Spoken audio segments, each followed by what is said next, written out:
Welcome back everyone to another installment of Strong Stonks, where we look at the current market movers of the past week, from January 23rd till January 30th, 2026.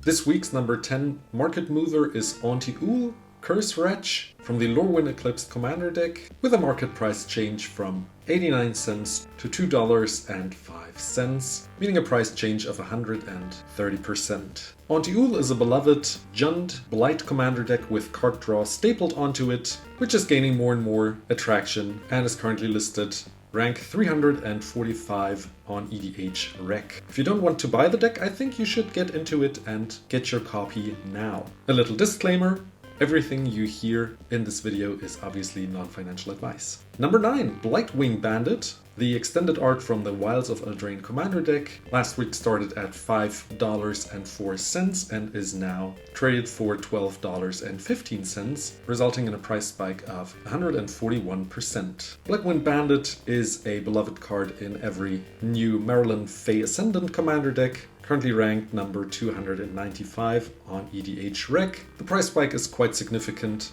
and I think you should wait for the next reprint if you want her, since she's not a critical and important piece to the deck. This week's number 8 is a reserved list card. Walrath's Shapeshifter from Stronghold started out this week at $5.66, with a price spike of 143% to $13.76. This is a fun card to play around in every graveyard strategy deck. I don't really see a commander reason why this card would currently spike, so probably pre-modern decks that play this one and try her out again if it is a promising piece to be included for the future. This is the third spike that this card has seen looking at the last 8 years, so normally this card will come down again. So if you don't need one, don't stress it. If you think this card is playable in pre-modern or any other format and I'm not seeing it currently, let me know in the comments so we can all learn. This week's card number 7 is Sabos Web from Future Sight, another pre-modern card, spiking from $4.10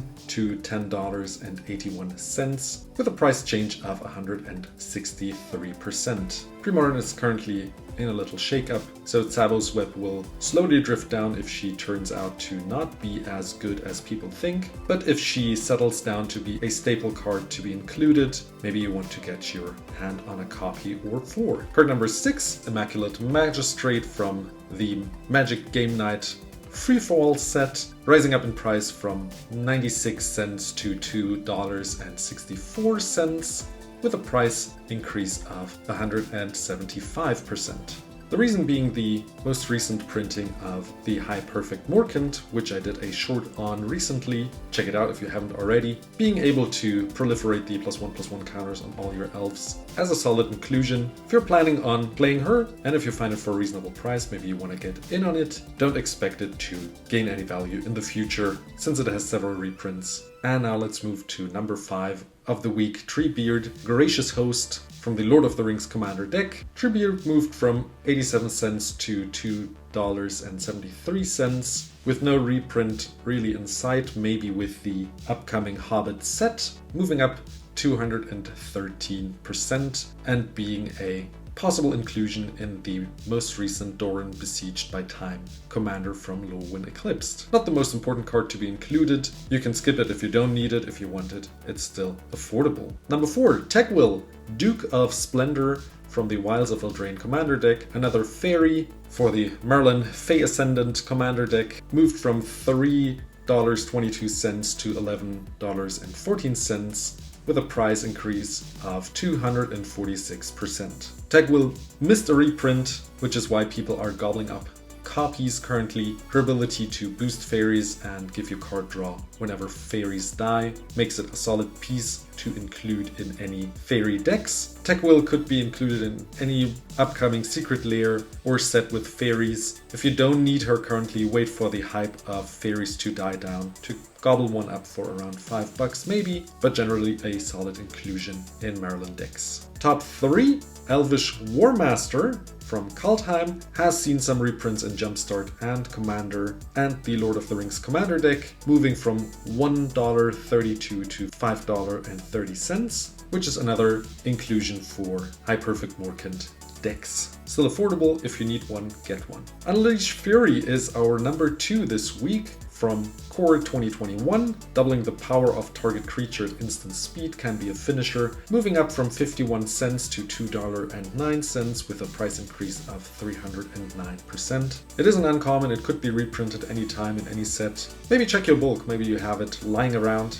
or find it in a bulk box at your LGS. Number 1 this week is Welcoming Vampire from the Murders at Karlov Manor Commander deck. Welcoming Vampire moved from 72 cents to $3.21 with a price increase of 345%. Welcoming Vampire has seen multiple reprints and is a solid inclusion in any white weenie decks to draw multiple cards throughout turns. This is a staple. If you can get one for below $2 or $3, I think you should get one just to have in your collection. Wait for a reprint, wait for the price to die down, or get one from another set. Here are the top 10 losers of this week. Merlin Fey Ascendant Extended Art from Lorwyn Eclipsed is our number 10 card this week, seeing a price decrease from $4.82 to $2.45 with a price decrease of 49%. Supply is coming to market, Lorwyn Eclipsed is being opened, and people get rid of their copies. This is why the price is dying down.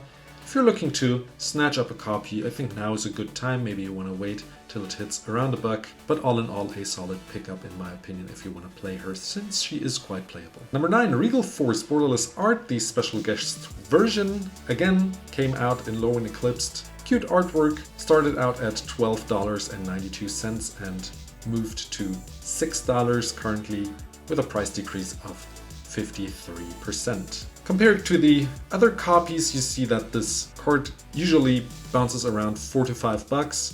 So $6 for the special art full art version seems like a bottom to me, so if you want this copy, I think now is a good time to pick it up. Number 8, Spinerock Tyrant, again a Lorwyn Eclipsed card, mythic in this set, from $5.41 to $2.51 with a price decrease of 53%. This dragon has the ability to give your instants and sorceries Wither, so they deal damage in form of -1/-1 counters. It's not legendary, supply is coming to market. I see this card bottoming out at around $1 to $2 in a couple of weeks. Counterspell from Eternal Masters is next up, from $5.07 to $2.34 with a price decrease of 53%. This card is an all-star, has so many reprints. If you don't need the Eternal Masters version, just get the cheapest copy on the market, but it's an auto-include in any blue deck that wants to counter spells as a removal. Number 6 is Lockmere, the showcase version from Lorwyn Eclipsed, from $6.29 to $2.82, 55% price decrease. I see it as a solid casual card to be played. Similar to the Spinerock Tyrant, I see this card at around $1 or $2 to be bottoming out. Meek Attack Showcase version is on rank 5 for this week, again from Lorwyn Eclipsed. This budget version of We Have Sneak Attack at Home certainly is not as strong as people thought. It started out at $50 before release. Last week it was $4.78, now $2.13, so a 55% price decrease. If you want a copy now, I think now is a good time to pick it up for $2. I think you can't do much wrong here. Then again, Sneak Attack is so much better. And spot number 4 is Felwar Stone from the Murders at Karlov Manor Commander deck. Last week $4.66, now $2 with a price decrease of 57%. Similar to the counterspell that we saw earlier, just get the cheapest copy if you don't need this exact version. Artwork is not a unique one, and there are enough black border Felwar Stones to be found for cheaper prices. It is an all-star in any colored deck, especially multicolored ones, so everyone should have at least one or a couple copies for every commander deck that they own. Top 3 losers of the week. Helix Pinnacle Borderless Version special guest card. Started out last week at $8.88, now $3.59, with a price decrease of 59%. Similar to the other special guests in Lorwyn Eclipsed cards, these went down because of supply coming to market. Helix Pinnacle isn't the best card to be played and is more like a fun commander alternative win. It's interesting to note that it is actually the cheapest version when comparing it to the other 3 reprints. So if you want to win with Helix Pinnacle and build a deck around it, I think now is a good time to pick it up at around $3. Number 2 is the Mami of the Lorwyn Eclipse Set High Perfect Morkant Extended Art. Last week it was 11.38 cents, now $4.46, 60% price decrease. People hyped her up as a new elf commander, which she is. Solid alternative elf commander in Golgari colors. Again, check out my most recent short. I can see her hang around at around $3 to $4. So if you want to wait a little more, you can do that. And now lastly, and I hope you enjoyed this video, let me know if you want to have me do this more often and cover the weekly market next week as well. We have Aurora Awakener showcase version from Lorwyn Eclipsed. Awakener started the week at $5.71 and is now $2.15 with a price decrease of 62%. I see it as a splashy, big 5-color deck card, a fun inclusion but nothing serious, so this card will probably go below $1 at some point. If you don't need it, don't buy it now. Now, if you found this video informative, leave me a like and a subscription, and consider becoming a YouTube membership member for just $1 to support what I'm doing here basically for free. All the prices are from MtG stocks. I check this website regularly just to see what the markets are doing currently. Remember to check your bulk, and I'll see you in another video. Bye bye.